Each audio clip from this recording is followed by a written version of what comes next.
গিলা দিয়ে শুকা দিতে হয়, শুকা দিয়ে তারপর রান্না করতে হয়। আমি এইভাবে দিয়ে শুকনা দিই। কাঁঠাল বিচি গিলা আমি পরিষ্কার করে নিতেছি।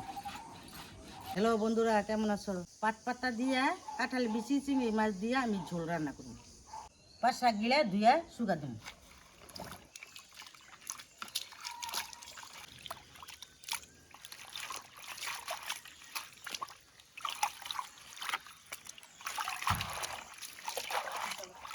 শাক গিলা দিয়ে শুকা দিতে হয়, শুকা দিয়ে তারপর রান্না করতে হয়।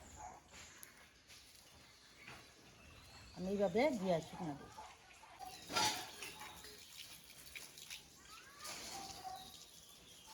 পাট পাতা ঝোলে কাঁঠাল বিচি লাগে, আমি কাঁঠাল বিচি গিলা চুললে ভিজাইতেছি।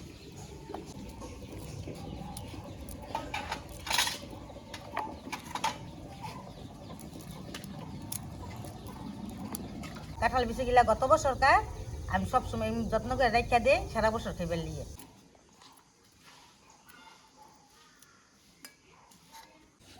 কাঁঠাল বিচি গিলা আমি পরিষ্কার করে নিতেছি।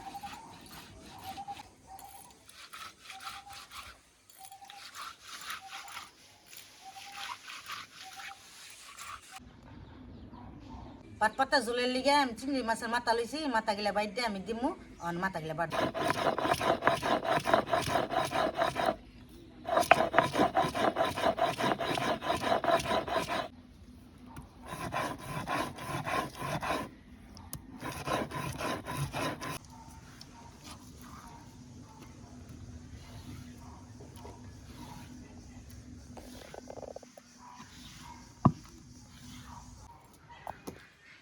পাট পাতার ঝোলে অনেক পেঁয়াজ লাগে, আমি বেশি করে পেঁয়াজ ছিলে নিতেছি।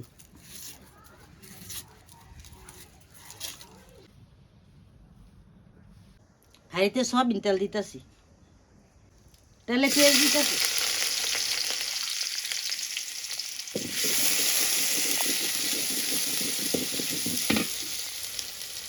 পেঁয়াজ দিলে ভাজা ভাজা হয়েছে, আমি চিংড়ি মাছ দিয়ে দিতেছি।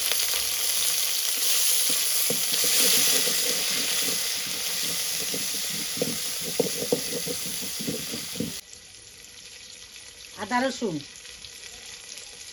পরিমাণ মতন হলুদ, পরিমাণ মতন মরিচের ফাঁকি, পরিমাণ মতো হজার ফাঁকি,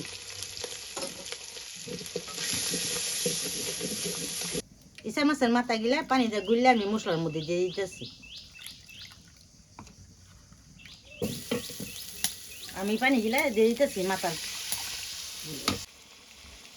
মাছের মাথা বাটা পানি গিলা দিয়ে আমি মশলাটা কষাই নিতেছি। মশলা কষা লেগে গেছে গা, কাঁঠাল বিচি আর বেশি করে পেঁয়াজ দিয়ে আমি কষানো।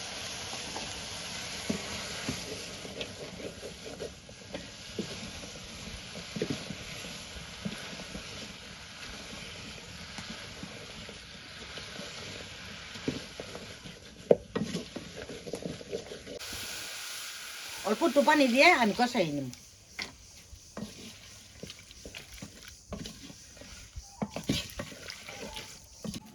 পাট পাতা গিলা বাইসা নিতেছি। পাট পাতা গিলা সুন্দর করে ছিঁড়ে নিছি।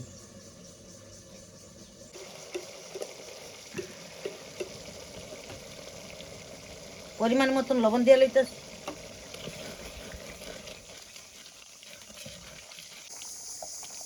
কাঁচামরিচ সিদ্ধ দিয়ে দিতেছি।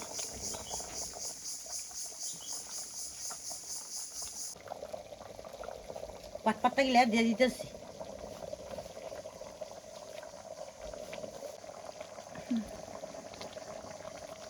পাট পাতা দিয়া 10-15 মিনিট জাল দিতে হয়। পাট পাতা ঝোল একটু ঘন করে রান্নার লাগে। রান্না শেষ, আমি নামাই হেলাইতেছি।